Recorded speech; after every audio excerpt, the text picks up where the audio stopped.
नमस्कार, मैं हूं संजय शर्मा। आप देख रहे हैं 4 पीएम न्यूज नेटवर्क। क्या लोकसभा आराम से चल पाएगी? प्रधानमंत्री या थोड़े विनम्र तो दिखाई दिए, या प्रेशर था कि सामने राहुल गांधी समेत इतने ज्यादा सांसदों की फौज बैठी हुई थी? प्रधानमंत्री ने सोचा नहीं था कि इस हाउस में, जहां मैं नारा लगा रहा था कि अब की बार 400 पार, और ये सीन देखने को मिल जाएगा कि बाहर इतने सारे सांसद उनके विरोध में खड़े होंगे, बैठे होंगे। बड़े झुक के आज उन्होंने राहुल गांधी को नमस्ते की। सारे इंडिया गठबंधन के हाथ, लोगों के हाथ में वो संविधान था। मतलब अच्छी बात है कि शुरुआत संविधान से हुई। ये बात अलग है कि इस सदन में कई सारे ऐसे लोग आ गए हैं चुन के, जो संविधान को तोड़कर इस सदन तक पहुंचे हैं। कई पे गंभीर मुकदमे हैं। संघ चाहता है कि जल्दी से जल्दी भारतीय जनता पार्टी के संसदीय दल की बैठक हो, पता चले कि साहब कितने पानी में हैं। इस बीच में जेपी नड्डा जी को, जो बड़े दीवाने रहते हैं मोदी जी के, जिन्होंने मोदी जी को देवताओं का देवता कहा था, उनको राज्यसभा में नेता सदन बना दिया गया। क्या क्या मुश्किलें आने वाली हैं भारतीय जनता पार्टी के लिए, क्योंकि हरियाणा महाराष्ट्र का चुनाव सिर पर है और दोनों जगह पे भारतीय जनता पार्टी की बैंड बजी हुई है। संघ के नेता गुस्से में हैं और संघ कुछ भी गुल खिला सकता है। योगी आदित्यनाथ के पीछे खड़े होने को संघ तैयार हो गया है। तमाम राजनीति की बातों के लिए चलते हैं नागपुर, राजीव रंजन जी से बातचीत करते हैं और समझने की कोशिश करते हैं कि देश की राजनीति किस तरफ जा रही है। स्वागत है राजीव भाई आपका। आज संविधान की गूंज होती रही। कल जब हमने देखा पार्लियामेंट शुरू हुई, तो उससे पहले इंडिया गठबंधन के लोग संविधान हाथ में लेकर आए थे। प्रधानमंत्री जी को दिखा रहे थे कि ये संविधान है, इससे दाएं बाएं आप नहीं होंगे। प्रधानमंत्री खड़े हुए तो भी संविधान के लोग हाथ में लिए हुए थे, और जब धर्मेंद्र प्रधान आए तो नीट नीट नीट के नारे लगने लगे। ये हाउस की जो इब्तदाई इश्क है, अभी रोता है क्या, आगे आगे देखिए होता है क्या, ये शेर नजर आ रहा था आज। क्या लगता है आपको, ये लोकसभा कैसे चलने वाली है? देखिए, बड़ी मजेदार लोकसभा रहने वाली है और ये वाकई में वाइब्रेंट डेमोक्रेसी को शो करता है, जो अभी सदन की संख्या जो आई है। नहीं तो पिछले 10 साल में तो हमने देखा एक तरफा बैटिंग हो रही थी और अपोजिशन जो है it was running for cover rather than ruling party. ये बहुत दिनों बाद ऐसा हमको देखने को मिलेगा कि सदन में हर बात पे जो है सत्ता पक्ष को कटघरे में रखा जाएगा, जहां जहां वो अपने सीमाओं को लांघने का प्रयास करेंगे। देखिए, पूरा का पूरा हमारा जो डेमोक्रेसी है, ये बड़ी खूबसूरती से जो है डिवीजन ऑफ पावर के बीच में बटा हुआ है। और पिछले 10 सालों में हमने जैसे देखा कि ये डिवीजन ऑफ पावर्स जो विधायिका, कार्यपालिका, न्यायपालिका इनके बीच में थी, उसको किस तरीके से एक-एक करके जो है वो ध्वस्त करने का प्रयास किया। और इससे सिर्फ विधायिका जो है, तो संसद जो है, वही अछूती नहीं थी, बल्कि पालिका और न्यायपालिका पे भी बहुत ज्यादा उसके गंभीर परिणाम हो रहे।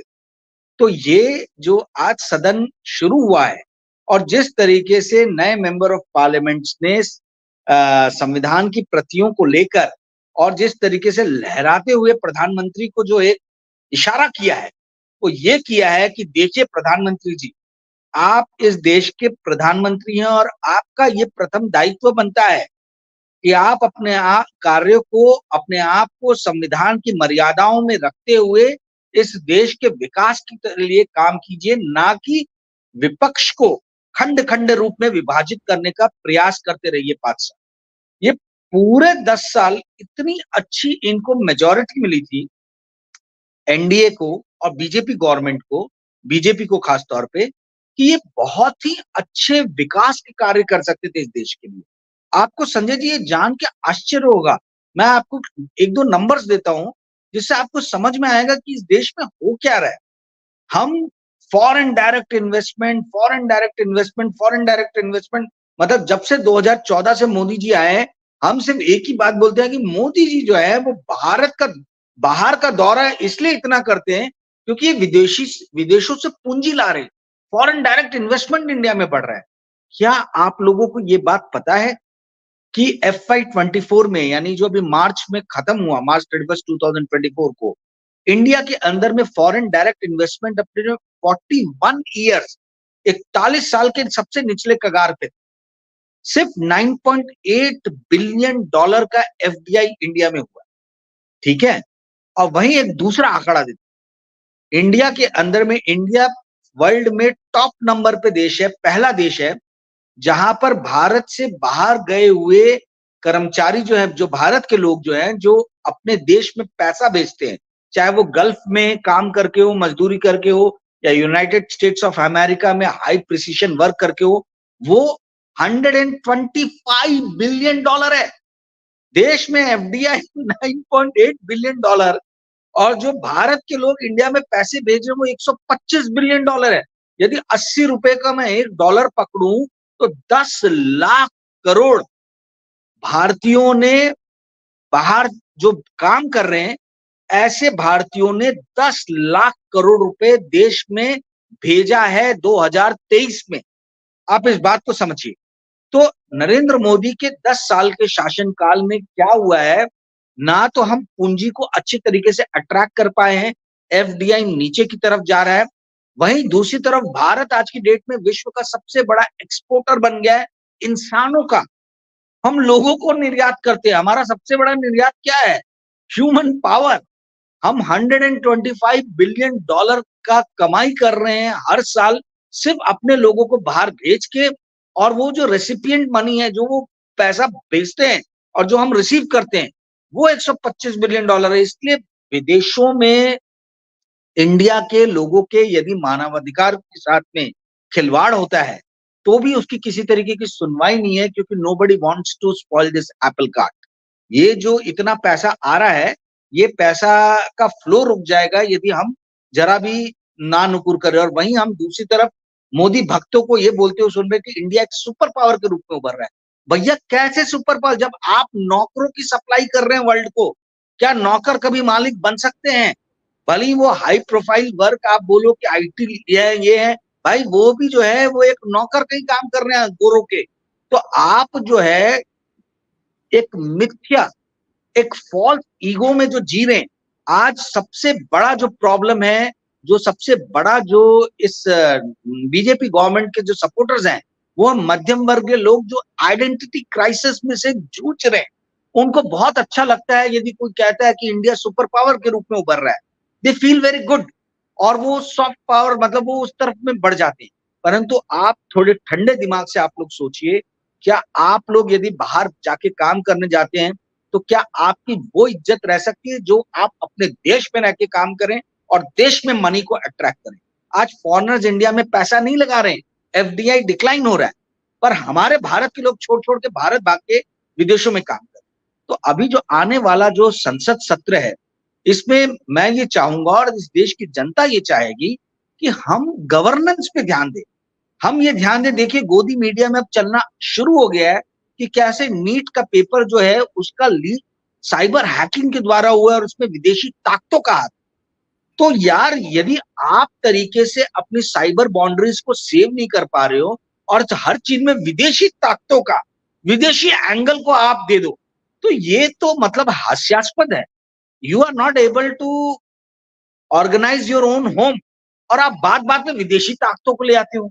तो ये विदेशी ताकतों को लेके आना और ये बार बार इस तरीके की बातें करना, मुझे लगता है कि आने वाले सदन में एक स्ट्रांग अपोजिशन जो है, जो एक स्ट्रांग विपक्ष है, वो इस सरकार को एक सीमा में बांधेगा और उसको विवश करेगा कि वो गवर्नेंस पे ध्यान दे, पॉलिसी मेकिंग पे ध्यान। जी संजय जी, आप बाहर भेजने की बात कर रहे हैं, वहां तो ब्रिटेन में सबसे पैसे वाले हिंदुजा जी वो फंस गए, वो बाहर के नौकरों के चक्कर में फंस गए, 4.5 साल की सजा हो गई। मामला क्या है पूरा बताएंगे जरा राजीव जी अपने दर्शकों को?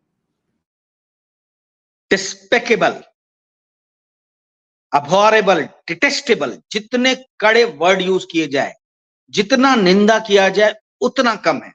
एक ऐसा परिवार जिसका नेटवर्थ 48 बिलियन डॉलर का है, यानी 80 रुपए पकड़े तो लगभग 4 लाख करोड़ का इनका नेटवर्थ है, जो कि मध्य प्रदेश और बिहार जैसे राज्यों का बजट होता है, उतना सिर्फ एक परिवार का नेटवर्थ है।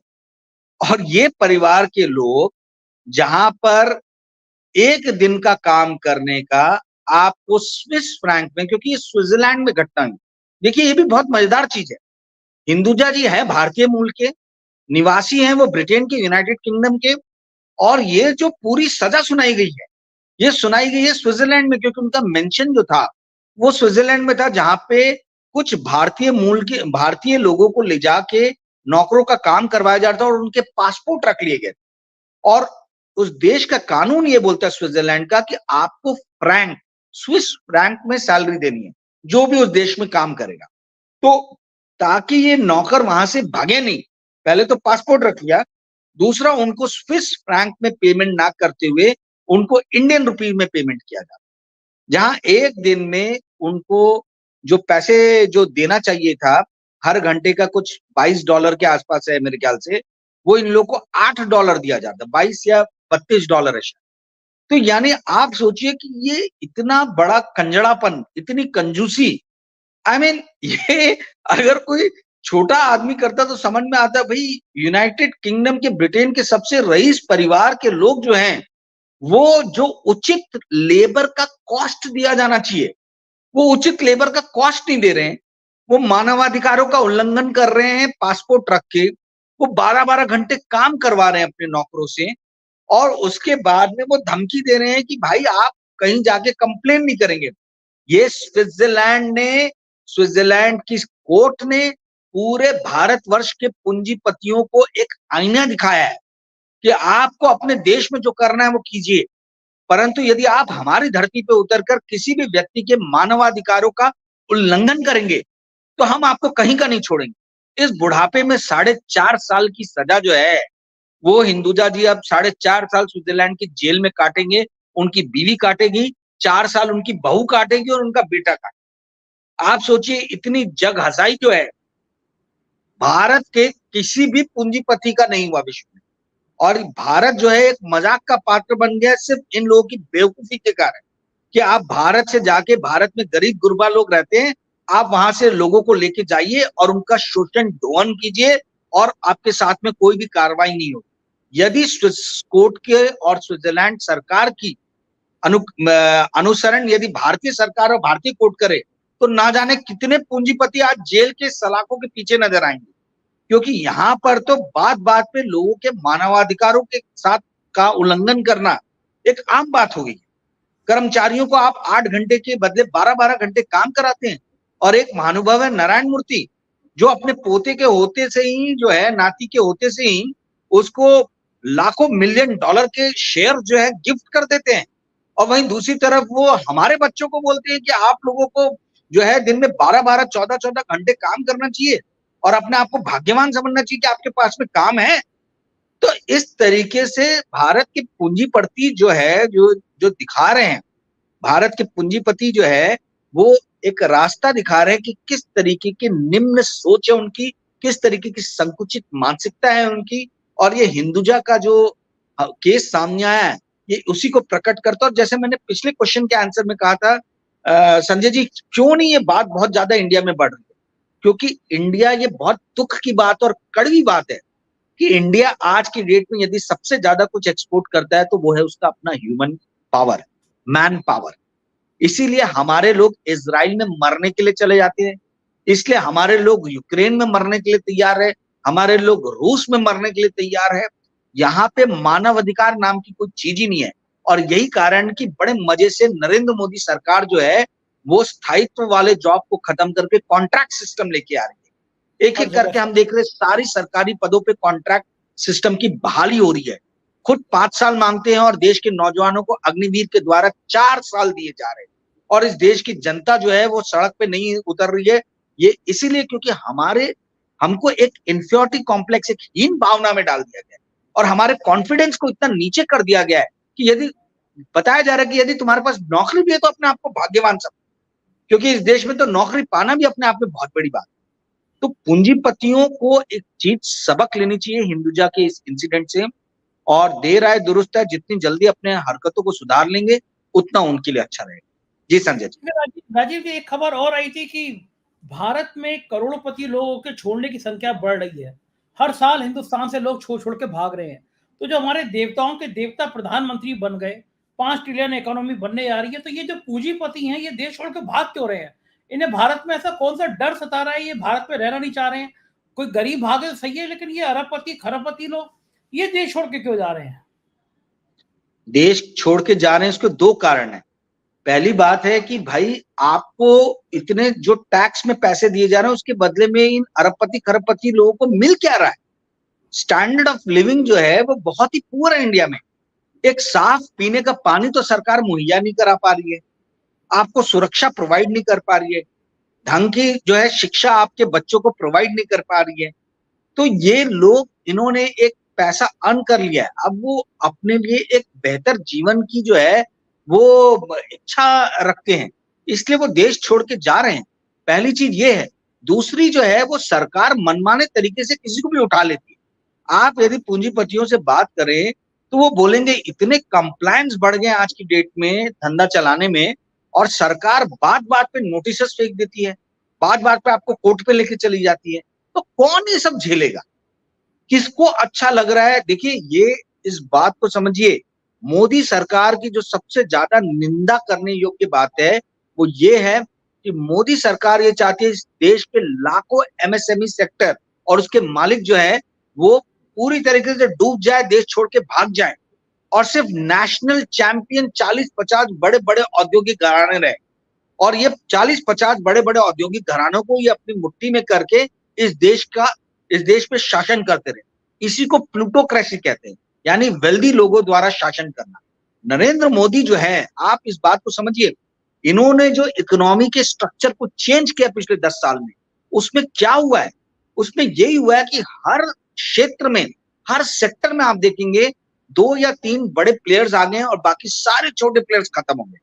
ऑर्गेनाइज प्लेयर्स जो हैं वो बढ़ रहे हैं, और अनऑर्गेनाइज प्लेयर कंप्लीटली जो है वो they are missing from the scene, they are vanishing from the scene. उनका मार्केट शेयर जो है बड़े बड़े प्लेयर्स खा जा रहे हैं। तो सबसे बड़ी जो समस्या है, ये जो लोग छोड़ के जा रहे हैं सब एमएसएमई के मालिक हैं, सब अपने अपने उद्योग धंधों पे ताला मार के कि भैया हमने कमा लिया जितना कमाना था, अब हम तो चले यहाँ से, क्योंकि हमको लिविंग स्टैंडर्ड ठीक मिल नहीं रहा है, हमको सरकार ने हद दर्जे तक परेशान कर दिया है, हमारे बच्चों का भविष्य इंडिया में हमें सुनहरा नजर नहीं आ रहा है, हमको अपना बुढ़ापा इंडिया में सुनहरा नजर नहीं आ रहा है। तो हम किसके लिए संघर्ष करें? यहाँ पे तो संघर्ष करने वाली अपोजिशन पार्टीज को भी खत्म किया जा रहा है, यहाँ पे तो न्यायपालिका के अंदर सेंध मारी जा रही है, यहाँ तो कार्यपालिका पूरी तरीके से गुजरात लॉबी के सामने सरेंडर हो चुकी है। तो कौन व्यक्ति है जो लड़ना चाहेगा, यहाँ रुकना चाहेगा, संघर्ष करना चाहेगा? लोग बोल रहे हैं कि भाई पलायन करो, मुझे अपने लाइफ में नेगेटिविटी नहीं चाहिए, मुझे अपने लाइफ को पॉजिटिव वर्क्स में फोकस करना है, मैं यहाँ रुक के ये सब झीलझाल करने नहीं वाला।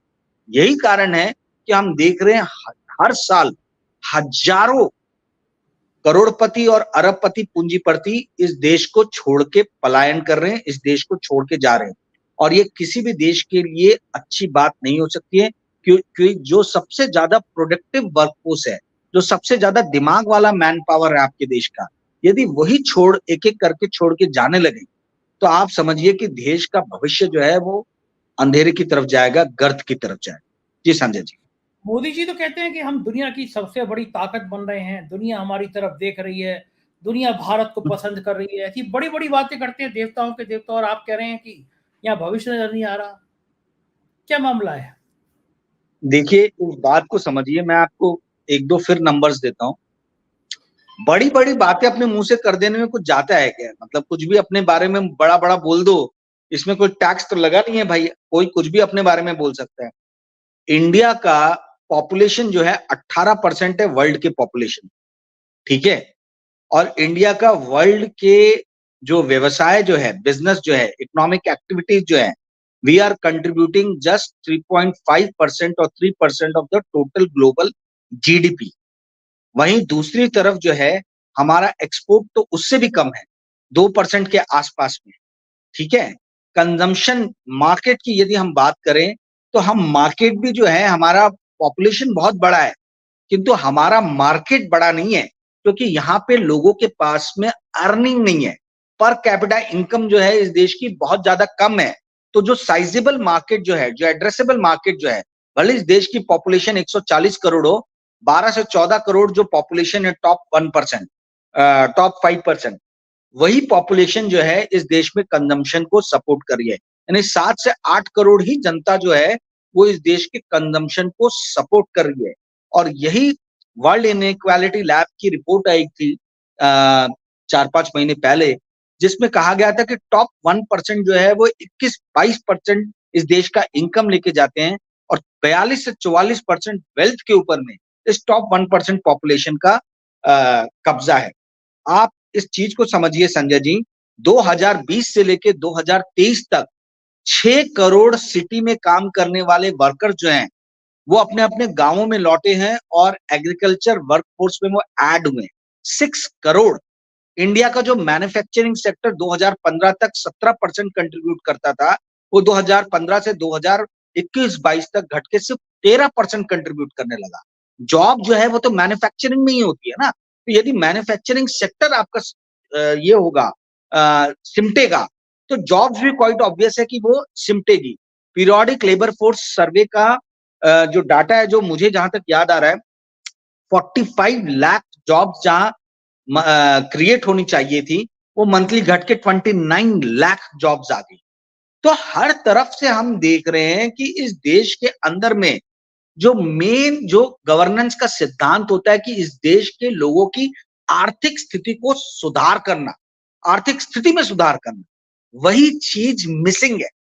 आर्थिक स्थिति में सुधार नहीं हो रहा। इस चीज का इतना ब्यूटीफुल मैनिफेस्टेशन इस इलेक्शन में हुआ कि आप एक चीज को देखिए, जितने भी देश के पिछड़े हुए तबके थे, जैसे हमारे महाराष्ट्र में विदर्भा हो गया, मराठवाड़ा हो गया, आपके उत्तर प्रदेश में पूर्वांचल हो गया, इन सारे क्षेत्रों में भाजपा ने कड़क चपेट पड़ी है, उसको मुंह की खाई है। और वहीं जो अर्बन सेंटर्स हैं, दिल्ली हो गया, है ना, जयपुर हो गया, ये अर्बन सिटीज में जितने भी नेशनल स्टेट की कैपिटल्स हैं, वहां पर जो है, वहां पे भाजपा को जीत मिली है। तो इससे समझ में क्या आ रहा है कि अर्बन और रूरल का डिवाइड बहुत तेजी से बढ़ रहा है और रूरल एरिया में भयानक रूरल डिस्ट्रेस है। देखिए, मैं तो मजाक में बोलता हूं संजय जी, इस इलेक्शन में जो सब बहुत बड़ी भूमिका जिसने निभाई है वो है 4 PM। और उसका कारण आप समझिए क्या हुआ है। लोग ध्रुव राठी बोलते हैं, आपको मालूम है ध्रुव राठी का सबसे ज्यादा चैनल देखा जाता है दिल्ली में। और दिल्ली में क्या हुआ, सातों की सातों सीट पे इंडिया अलायंस का सुबड़ा साफ हो गया और भाजपा जीत गई। फिर ध्रुव राठी सबसे ज्यादा देखे जाते हैं बैंगलोर में, जहां IT इंजीनियर्स है, बैंगलोर में भी जो है भाजपा जीत के आई है। तो लोग ध्रुव राठी को देख तो रहे हैं पर उसके हिसाब से वोट नहीं कर रहे। वो एक एंटरटेनमेंट और नॉलेज का एक सिर्फ केंद्र बन के रह गए। परंतु संजय शर्मा का शो जो हर उत्तर प्रदेश के घर में देखा जाता है, आज उसी संजय शर्मा के 4 PM ने और संजय शर्मा शो ने इस देश के अंदर में 43-44 सीट पे भाजपा को खदेड़ दिया। इस देश के अंदर में आज जो जनमत डेवलप हुआ है, आज जो बहुमत डेवलप हुआ है, उसके अंदर में संजय शर्मा और 4 PM की बहुत बड़ी भूमिका है। थोड़ी बहुत भूमिका हमारी भी है, हमने आके जो भी बोला है, परंतु संजय भैया आपकी बहुत बड़ी भूमिका है, क्योंकि आप इस बात को समझिए कि आपके चैनल को जहां जहां देखा जाता है, वहीं वहीं पे भाजपा को करारी शिकस्त का सामना करना पड़ा है। वहीं दूसरी तरफ जो दूसरे यूट्यूबर जिनके नाम चलते हैं, आप देखिए यदि उनमें ध्रुव राठी को टेकी लोग देखते हैं और ध्रुव राठी का अपना कोई नेचुरल रिपोर्टिंग नहीं है। ध्रुव राठी कुछ इंडियन एक्सप्रेस, कुछ इधर फोर्ब्स, कुछ फॉर्च्यून, कुछ ऐसे तमाम अलग अलग जगहों से छोटा छोटा हमारे जैसे पत्रकारों ने जो आर्टिकल्स लिखे हैं उनको कंपाइल करके प्रेजेंट कर, इसलिए उसका इंपैक्ट नहीं है। पर द संजय शर्मा शो जो 4 PM का, उसमें राजीव रंजन सिंह आके ओरिजिनल बातें बोलते हैं, संजय शर्मा के ओरिजिनल क्वेश्चंस है जो लोगों के दिमागों पे उसका असर पड़ता है। तो 4 PM ने इस देश के जनमत को जो डेवलप किया है 2024 के इलेक्शन में, वो जो मैनिफेस्टेशन हुआ है, वो जो रूरल डिस्ट्रेस हुआ है, जो ये घुइयां बदमाश लोग जो एग्जिट पोल करने वाले थे, जो दुबई में बसे हुए नानाजी देशमुख के रिलेटिव यशवंत देशमुख और जो प्रशांत किशोर पांडे उर्फ पाड़े बाबा, जिनको हिडन अंडर करंट नजर नहीं आ रहा था, वो इसीलिए नहीं नजर आ रहा था क्योंकि रूरल डिस्ट्रेस को देखने में, समझ पाने में ये लोग असमर्थ हुए और इनका कम्युनिकेशन कंप्लीटली अर्बन सेंटर्स तक रिस्ट्रिक्टेड होके रह गया। तो मैं वही कहना चाह रहा हूं, वही बताना चाह रहा हूं कि इस देश में आज की डेट में जो सबसे बड़ा इशू है, जो सबसे बड़ा मुद्दा है, वो है कैसे रूरल डिस्ट्रेस को दूर करें, कैसे इस देश की बहुसंख्यक जनता के जीवन स्तर को सुधारें, कैसे लोगों को एम्प्लॉयमेंट प्रोवाइड करें, कैसे पॉलिसीज ऐसी निर्माण करें कि सिर्फ नेशनल चैंपियन अदानी और अंबानी ना बने, बल्कि लाखों मध्यम और लघु दर्जे के उद्योग जो है वो इस देश में पनपे। और अपोजिशन पार्टीज को यही फोकस करना है कि किसी भी तरीके से पॉलिसी फ्रंट पे इस सरकार को अब दाएं बाएं ना होने और प्लूटोक्रेसी क्रिएट ना करे। ये देश एक जस्ट देश चाहता है, एक न्याय वाला देश चाहता है, जहां पे आपके मेरे हम सभी लोगों के लिए समान अवसर है। जी संजय जी। ठीक बात है। मुझे याद आ गया, बीजेपी के बहुत बड़े नेता हैं, नाम लेना ठीक नहीं है, मित्र है मेरे, वो मुझसे बोले कि एक दिन मैं तुम्हारा शो देख रहा था, तब तक कुछ और मेरे संगी साथी आ गए, तो उन्होंने 4PM देख के कहा ये मत देखा करिए। तो मैंने उनसे कहा कि नहीं भाई, जो हमारे क्रिटिसाइज करें हमें उनको भी देखना तो चाहिए, हम तो ये से देखते हैं कि क्या क्रिटिसाइज कर रहे हैं। बोले नहीं, उसकी बात नहीं कर रहा कि क्रिटिसाइज वाली बात, ये बोलते हैं ऐसा है कि इनकी बातें दिमाग पे असर करने लगती हैं धीरे धीरे, हमको लगता है कि बीजेपी गलत कर रही है। तो आप वही वाली बात आपने आज कही कि हाँ, ये है कि उत्तर प्रदेश में हम लोग बहुत देखे जाते हैं, महाराष्ट्र में बहुत देखे जाते हैं, और बाकी पूरी दुनिया में भी देखे जाते हैं, लेकिन और यही ठीक तो है। राज्य ने पूरे इलेक्शन पलट को दिया। उत्तर प्रदेश, देखिए मैं तो महाराष्ट्र में रहता हूँ, और मैं महाराष्ट्र में आपको संजय जी बता सकता हूँ, मैं नागपुर में आजकल निकलता हूँ, लोग मुझे देख के बोलते हैं अरे भैया आपका तो शो अभी देख के हम आए। लोग हाथ मिला रहे हैं, लोग ये कर रहे हैं, मेरे बच्चे हंसने लगते हैं मेरे ऊपर, छोटे छोटे बच्चे मेरे, बोले पापा तुम तो सेलिब्रिटी बन गए। तो 4PM का शो जो है, महाराष्ट्र और उत्तर प्रदेश जो है, महाराष्ट्र और उत्तर प्रदेश में जो इलेक्शन पलटा है, उसमें 4PM और संजय भैया आपका बहुत बड़ा योगदान है, और हमको यही क्रांति चला के रखनी है। नहीं ठीक है, हम लोग जो सच होगा बोलते रहेंगे, किसी को अच्छा लगे किसी को बुरा लगे, अपना ठेंगे से अपने पे कोई फर्क नहीं पड़ता। बहुत बहुत शुक्रिया राजीव भाई, इतनी सारी प्यारी भरी बातें की आपने, आज मजा आया, थैंक यू। ये थे राजीव रंजन जी, और हम बात कर रहे थे कि देश के ऐसे हालात क्यों हैं कि देश के करोड़पति लोग देश छोड़ छोड़कर भाग रहे हैं। प्रधानमंत्री जी की लच्छेदार बातें, उनके लुभावने भाषण, उनके भक्तों के उनको देवताओं के देवता कहने वाली बातें अब थोड़ी हवा हवाई हो रही हैं, जमीनी हकीकत देखने को मिल रही है, तो फिर लोगों को डर लग रहा है।